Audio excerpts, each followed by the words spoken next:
So that means it is time for some StarCraft. And it is time to introduce these lovely players. In the bottom right side, one of my favorite Protoss players in Europe at this point. He's from Russia. He's young. It's SKillous. In the top left, there's the red Terran. We do have souL, who has been playing for a long time as well. Constantly on the cusp of being that next talked about Terran, and then Thermal will kind of come back and be like, no, I'm still, Europe's Terran. It's still me, or Hero Marine will do it. But souL, he's constantly been up there. It's almost always like, is this his time to shine? Yep, it's been like that for a while. And then there was even like the rumors like souL always practices with souL, so he must be super good, right? Because then souL went to Korea and he did manage to beat a couple of the Korean Terran players. So it's like, okay, we all know what souL's capable of. I mean, you don't get 7,000 MMR on the ladder, not just once, but multiple times already throughout his career, if you're not legit. But yeah, the tournament results has still been a little bit lackluster, right? It's been a bit better over the last 6 to 9 months. But I cannot, if you ask me right now, what is the crowning achievement of souL's career? I don't really have it. Is it beating stats at that IEM Katowice qualifier? Like, is that it? Oh, gosh, yeah, I guess so. I feel like there's got to be something else. But yeah, even talking about the Challenger setup that was last year, I don't really remember him getting too far. But it happens that like he has all these things, all these rumors about him. Like, souL's a practice partner. You brought up his MMR. We're in the lobby. Got some pretty insane matchup scores, but we get to like an actual online or offline performance, and he just kind of crumbles. Like, honestly, I remember the one time I was like, yeah, I'm really excited. I think he can do it. He actually had one of probably the worst publicized best of 3 he ever had. I'm being pretty cruel, but I actually think that might have been the case. He got bopped in the first 2 minutes by like an adept type. Oh, okay, this doesn't ever happen to this guy, except when he's under the nerves. But I feel like that was like, I think that was actually 2 years ago for Challenger. So this is like quite some time ago. If he's not only worked on his overall skill, but also how he handles nerves, he's feeling good about the new year. He's feeling good about this format. That's why I favored him personally a little bit more than SKillous, even though I also think that this guy has really been showing what he's made of lately. Yeah, I mean, I think your prediction is very valid, because if you take a look at the ladder, souL is ranked quite a bit above SKillous in general. But what it is with souL as well is that I feel souL plays pretty crazy in tournaments. He often just doesn't scout. He goes for risky openings. This time he didn't go for the Reaper. He just went Marine into fast expand, but he did get that very quick bunker. But there is still perhaps some potential here for SKillous to be a little bit annoying later on, because he knows he doesn't have to worry about the Reaper, so you can kind of send units to the other side of the map. But he could also be kind of worried about that reactor already being attached to the factory. And he's like, maybe I should stay at home in case those Hellions just drive to the other side of the map. Yeah. He did kind of a cool thing where he shaded his adept to the rocks and then like used the actual shade to go past. I think there might be some common proxies for that, including like a proxy starport, for instance, which can pair up with a reactor factory. But we're not talking about that. It is just going to be a regular medevac drop, but it is still medevacs. So He's got to be careful. But going for a Stargate, he's going to have those Phoenix. Hopefully he has them in the right place. This is souL's first time making it to the other side of the map, so it's kind of important that these Hellions get a good idea of what is actually happening. SKillous is going to wall off in his natural. If I was SKillous, I wouldn't reveal my Phoenixes here, because you want souL to commit with that medevac. And souL is really well known. He does show it immediately. I mean, getting rid of the Hellions is kind of cool, but I actually would have preferred if he would have hidden these Phoenixes. Yeah, I get what you're saying. It could have been a real bop, obviously not getting into the natural. We didn't have a Reaper ever made to bop them out of the way. So that would have stayed put. And then maybe you also get a really quick snipe on the medevac. But I said it. I was like, well, the Phoenix have to be in position, right? It seems great to have Phoenix, but only if you're on your side of the map, only if they're in the left as opposed to the right. They're not even on SKillous' side of the map. And the Widowmine drop is coming in here. All the units are out of position. This is going to hurt. I'm actually a bit surprised to see SKillous play like this, because if I think of souL, I think of Widowmine openings and a lot of Drilling Claw as well. So, the pool is very late. Wow, why did he unburrow that one? The second one would have been a pretty decent shot, I'd say. He would have been able to get 3. But souL wants a little more lost mining time. Wait. Oh my goodness. The other one is my God. Whoa. Oh my God. Okay. I guess maybe he got confused. We looked away for a second as to which one was unburrowed and picked up. But yeah, dang. Oh, look at this. souL going for a really fast armory. We're going to be seeing mech. And not only mech, we're going to be seeing those Widowmines actually have invisibility with that armory. Huh. I mean, he loves the invisible mines here before the patch. What did you say? Sorry, Jess? Oh, I was just wowing because like this isn't the order of things that you would usually expect. He is going to go bio. He's got a second barracks, but to emphasize the armory to make those mines invisible, that is pretty crazy. Doesn't even have any mines out on the map actually at this point, so that's a bit surprising. We are going to. He might get Macfield Accelerator. I don't know if he's going to do that or not, but I'm actually very confused what souL's doing here indeed, because why would you want such a quick armory if you don't have any Widow Mines? Okay, there we go. Just one super quick drilling claws. He loves drilling claws. I said it in the beginning. Sometimes it's a straight up opener. This time a little bit later. SKillous has to be careful there. Couldn't get that final SCV. But getting 5 SCV kills is not all that bad. But now the Phoenixes do get flanked, and 1 Phoenix goes down. That could have been a lot worse. I think it's okay to lose a single Phoenix there. Do you think that there's any chance, like you said, souL is a Widow Mine guy, and that could just be his thing, but do you think there's any chance that he's doing this especially because we have Phoenix out? He has yet to see that it's actually into Colossus and not into, like, you know, Mass Charge or something on the ground. I actually don't know, because if I was souL, I wouldn't really think like, okay, this is the perfect game for Widow Mine with drilling claws. I think it's a lot better against Twilight openings where you can just start dropping. You can suicide medevac after medevac the way that Maru did it when he loved that opening as well a long time ago. So I feel like this is kind of just his go-to thing in this matchup, because if anything, Widow Mines are not that great against Phoenix Colossus. I even think they're pretty bad. Oh, yeah. Of course, if you know where the Phoenixes are, you can sneak in another medevac here and there, right? Because most of the time, everyone that plays Phoenix keeps their Phoenixes together. You know, we're not J-Dung. We don't have 2 or 3 groups of Phoenixes flying around.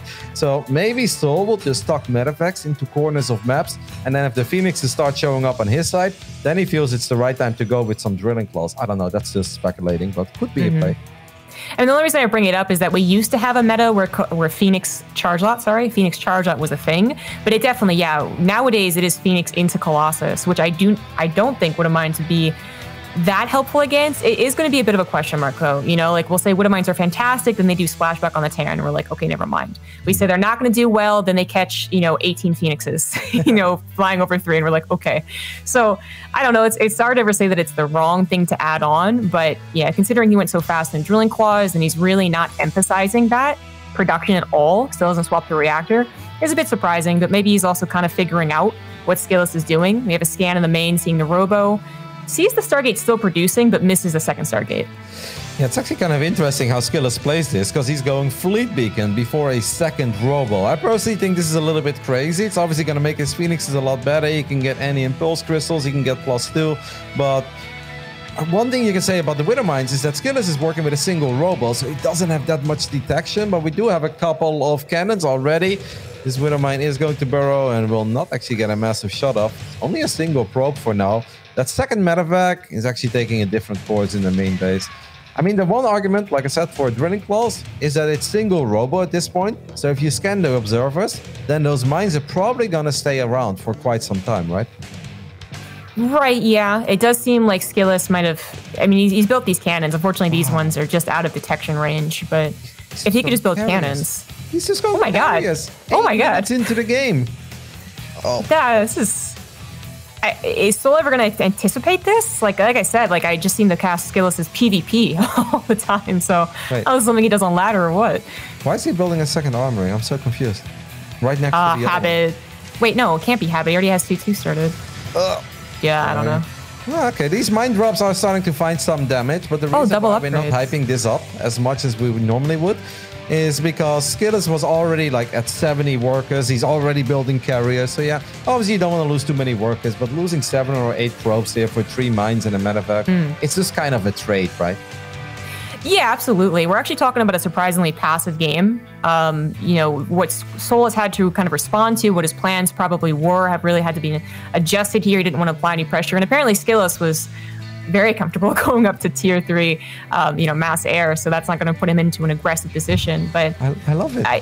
It's a fun, very different TVP. But I mean, maybe I'm biased as a Terran player. I really like that souL isn't being stubborn, which I think might have also been one of the things you could critique him on in the early days. Like once he saw the Fleet Beacon, I think with one of the first Widow Mine drops, that second armory was for double upgrades, I think. Yep. He just used, there we go.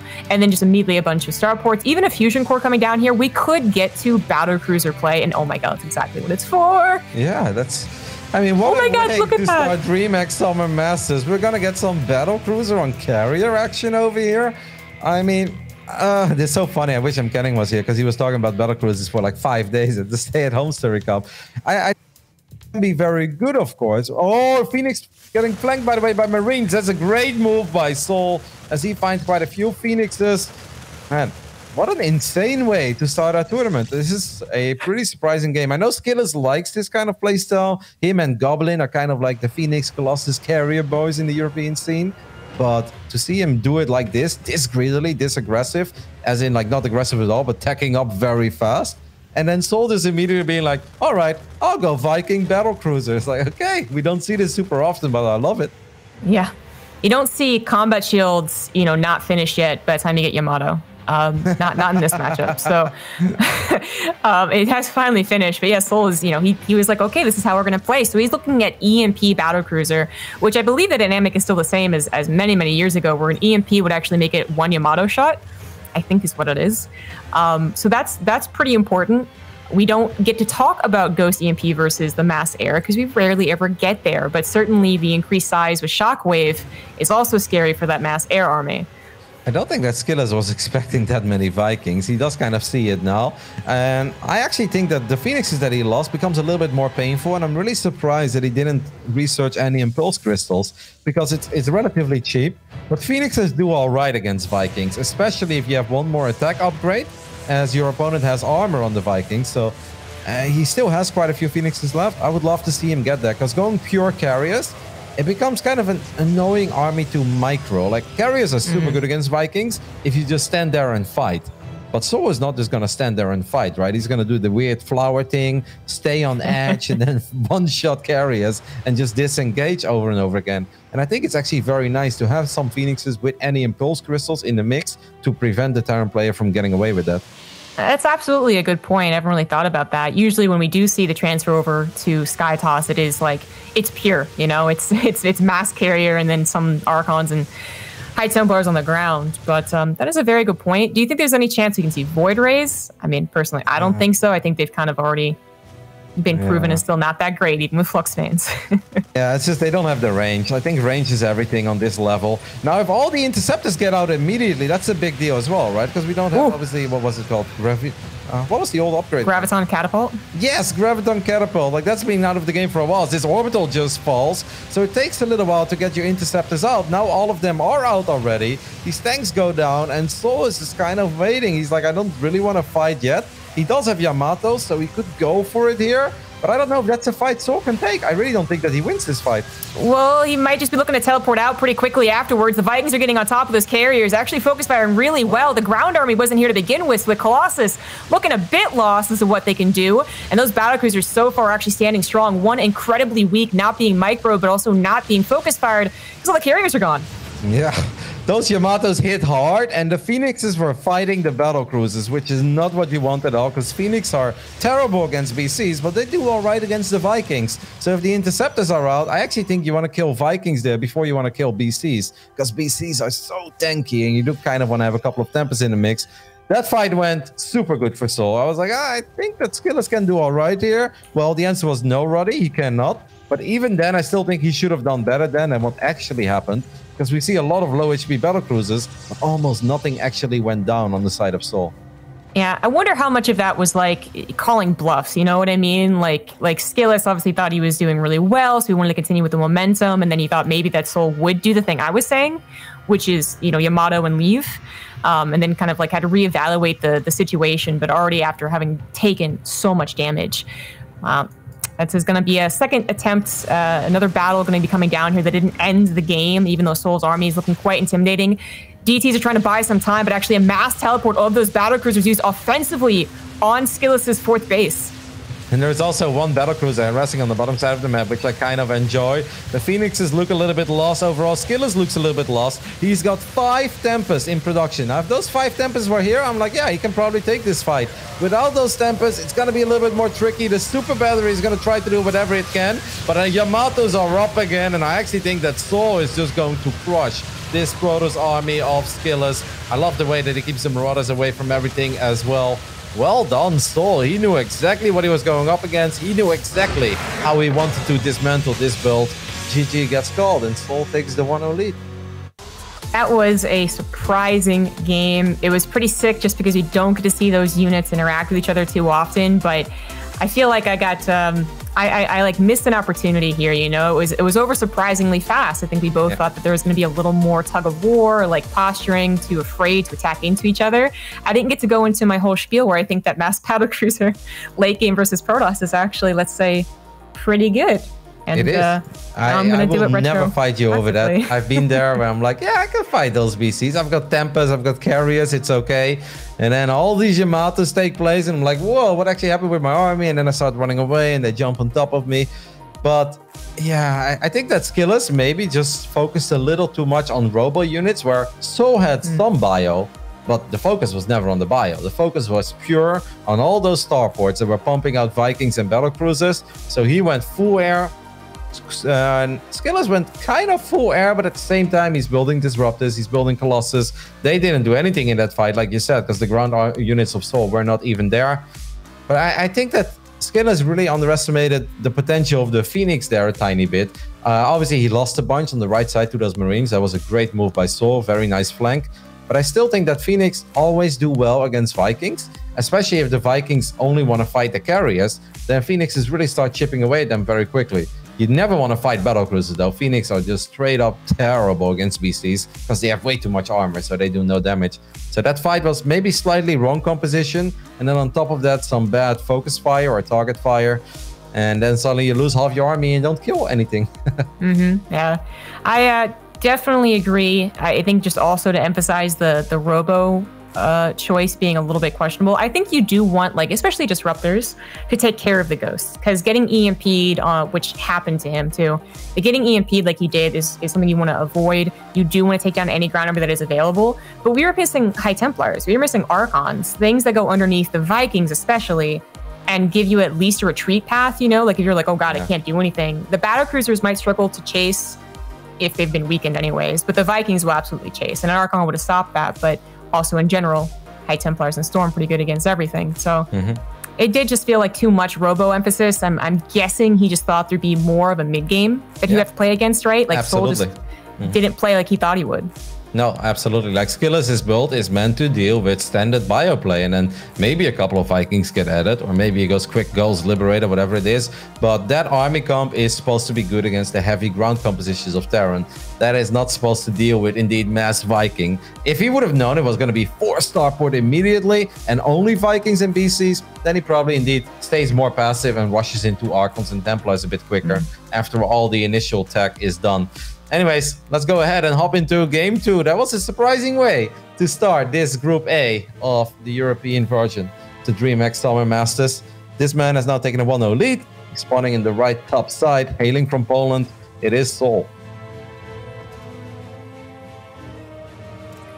In the bottom left, and as the blue Protoss for Cascade, we have SKillous.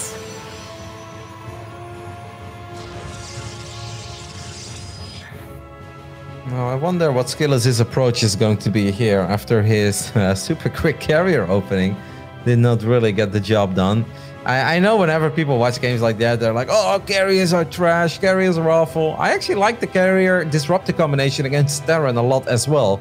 But it is really important to realize, like, how many air units do you need to have? And if battlecruisers are out, you need a couple Tempas. You don't want to go, like, I think mass Tempas, because then Vikings just destroy you. But having like a couple of Tempests in the sky, 5, 6, 7, that actually really packs a proper punch to deal with those battlecruisers. I don't think he's going to do it again, though. Not on Everdream. I think we're going to see some good old 1-gate fast expand, and then either some War Prism play or maybe Blinkstalker War Prism play. That's kind of what I'm expecting here out of SKillous. Yeah, when we talk about Everdream, we do have to bring up the 4-gate Blinkstalker being kind of popular on this map. It might be a little too on the nose nowadays, though, to be honest. Like, parting kind of showed how strong it was. People tried to replicate parting. Many people failed, couldn't quite do it. And now we even have situations where the Terrans are specifically almost like blind countering, right? They see a Twilight Council and they're like, I don't care if I ever scout how many gateways there are. Like, I'm building a bunker. So it can be dangerous to play into. But otherwise, talking about definitely a shorter map here. So I don't think we'll see that late game. I'm interested in seeing if souL goes for the same armory timing, if this is just his attempt to play into mid-game PBT. Yeah, we'll see. Curious to see if we're going to see him maybe open straight up drilling class, something that I've seen him do so often in the past. Well, a bizarre first game. Like, I'm really just kind of thinking back about it. I'm like, okay, I liked what SKillous was doing. I actually kind of really was digging his spot. But then souL just kind of dismantled it and it seemed like he was never that worried about it. This makes me wonder, it's like, is that a game that if you resume it from replay, right? And after killing that orbital, you just kind of disengage, you realize that you're going up against battle cruisers, do you just go home, build Tempest, and are things okay? It's like, I actually don't know if things are okay or not, because I'm also on your side, where if Terran gets like 12 plus battle cruisers, it's like, okay, this is going to be an annoying game for Protoss at this point. So it's a really, it's a fun game to think about and talk about for a while. I'm sure Waddy's got a couple of things to say about it too. But for now, here on Everdream, things seem a little bit more standard, right? Nothing too crazy happening. The only thing I would say is just a little off-standard is that it's a Stargate again, right? Like, Twilight Council is still kind of the tech that dominates TVP, but, you know, Stargate does exist. I would say Everdream is, like, almost always a Twilight Council, especially because it instills that fear into the Terran. But SKillous feels very comfortable with those Phoenix, probably into Colossus once again. And souL is going to be setting up actually for another, it looks like a push this time, not a drop. When you see a medevac, you do expect that to be eventually on the other side of the map. So we'll see how he uses it. souL might actually just go for a super early push. If he expects SKillous to play Phoenix Colossus once again, that Phoenix Robo build is kind of slow. And because souL once again skipped the Reaper, he's going to have a few more Marines to work with. And this push is quicker than ever before. SKillous now sees the SCVs leave, but I don't think he actually saw the army leave. He needs shield batteries. That's what he's going to get immediately. But just look at that Robo positioning. Yeah, okay, it's going to be awesome when your Immortal comes out and it participates in the fight immediately, but losing that Robo would be disastrous. Yeah, that is a very good point. Just important production in general on the front lines, only powered by one pylon, I might add. That's looking a little bit scary because it includes the shield batteries. He's going to try and take a fight initially, but gets bopped. One Phoenix goes down. Bunkers are still going to be placed. 7 X-Core also going to be in trouble here. This is looking tough. Yep, what a quick push by souL. This is 4 minutes and 40 seconds into the game. This is normally when a Widowmine drop shows up, right? Now he's already on the other side of the map with all these Marines, with a tank, a couple of bunkers. I think killing the SCVs here would be big. One SCV does go down. The second Phoenix barely lives, but I think that first bunker is actually going to finish up. Maybe if you take care of the tank, it's not that bad. Is the Immortal just going to go for the tank immediately? Oh, it's not. He kind of lost his opportunity. It does still have its shield, so that's the good news. It can get popped there, but yeah, he's got to somehow reach over to that tank, and now both bunkers are going to be done. His shield batteries have already been used. He's got to go out of their range anyways to actually take this fight. He puts the Immortal in the front lines. It lives. That's the good news, but a second tank immediately replaces a tank that was just taken down. Yeah, one more Phoenix went down in the center as well while it was fighting those Vikings. SKillous' macro was slipping up a little bit during all those fights as well. He's trying to spend it now, but 4 gateways in the Twilight Council.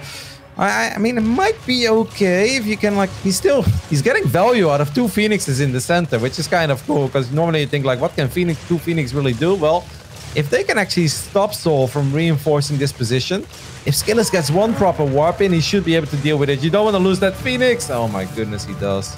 He tries to send his Immortals forward to take out the tank, but actually both of them die. He tries to overcharge the battery to save it. It was so close to doing so, but just a few too many Marine shots. And without the Immortals, I think this is going to be it. He's also had his gateway depowered on the top side, and that's like some of his only production until literally just now.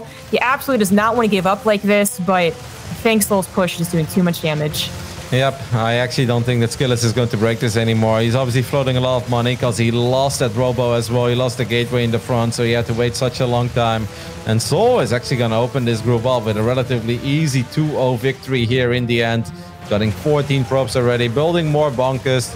He's dropping 2 eBays at home, but I think that's just for show. I mean, he's got a lot of SCVs, to be fair, right? Like, yes, these builds, you want to do damage. They are pretty committed, but they are by no means an absolute all-in. Like, souL has 54 workers behind this. That's actually an insane amount.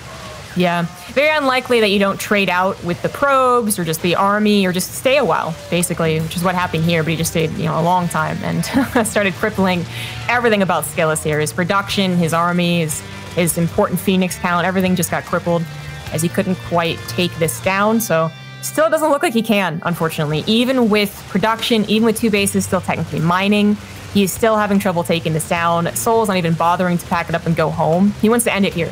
Yep. And I mean, can't blame him, man. That tank shot is massive. A lot of the Stalkers super low on HP. souL is applying more and more pressure to this Nexus. I think it is. Well, might actually live for a little while longer. But SKillous already knows that the writing is on the wall for this one. He is in a horrific spot. He also knows this was only a couple of SCVs that were being pulled. This was not an all-in by souL. He was getting a lot of good stuff behind it. Like, we're now 8 minutes into the game. If it's 8 minutes in, there are some PvTs where people have 4 bases. In this case, if your Nexus in your natural is like 200 HP away from dying, the game is pretty much over and you're in a very bad spot. Yeah. Well, SKillous doesn't want to tap out of the first series of the day. I kind of get it. Like, as much as he gets another chance to play or in a round-robin group, I gotta imagine, like, the first game, the first series, the tournament, right? Like, you really just want to have your time. And if that means that you're in a game that looks unwinnable and you stay in it, I actually get this one, but he's going to have some superb micro. He's going to have to get some serious harassment without access to a War Prism. And I just don't know how he's going to do that. Okay. Oh, wow. Stim. Wow. Well, hell, look at that. 5 seconds before finishing up. SKillous actually cancels Stim. He's now forced to recall. I mean, the thing is, souL has so many bio units at home. souL's probably kind of annoyed by this. Like, oh my goodness, are you actually like, you're really going to do this? Like, out of nowhere, 9 minutes in, you're going to cancel Stim. Oh, Blinks actually finds a medevac there as well. Gets the kill with a couple of Marines inside of it. I mean, I don't believe at all, but it is kind of cool to see SKillous get a little victory here and there. I mean, he's scaring souL a little bit. souL realizes, like, okay, if I underestimated how much army this guy can get, and he probably did. He saw so much not mining on that natural, but a surprising number of Stalkers, they do one-shot that tank. If SKillous wins this game, it's one of the most insane victories I've ever seen. Exactly. I mean, if this was the old Stim, I'd be like, maybe, maybe it's going to take forever before souL actually gets enough units. That's a lot of Stalkers. He still has that one Phoenix that can provide high ground vision. A lot of Stalkers show up in the main base, and this is really where you miss having Stim. souL's so angry, he starts shooting at his own depot, and that Stalker count. I mean, there is obviously no upgrades on these Stalkers. The bio already is at 1-1, so even without Stim, souL is doing pretty decent here. Yeah, it looks like his plan is just walk away and recall, maybe? He's using a lot of his blinks, defensively. Another tank pops out or gets repositioned. That's going to protect at least some of his production, but 2 barracks are on fire. Luckily for souL, he had Stim on the other, on the natural, actually. And I think if he had been able to recall with, 15 Stalkers alive, I'm like, hell yeah, that's actually going to work out really well. But now he's losing all the Stalkers, and that's finally going to force him to tap out. GG. souL is going to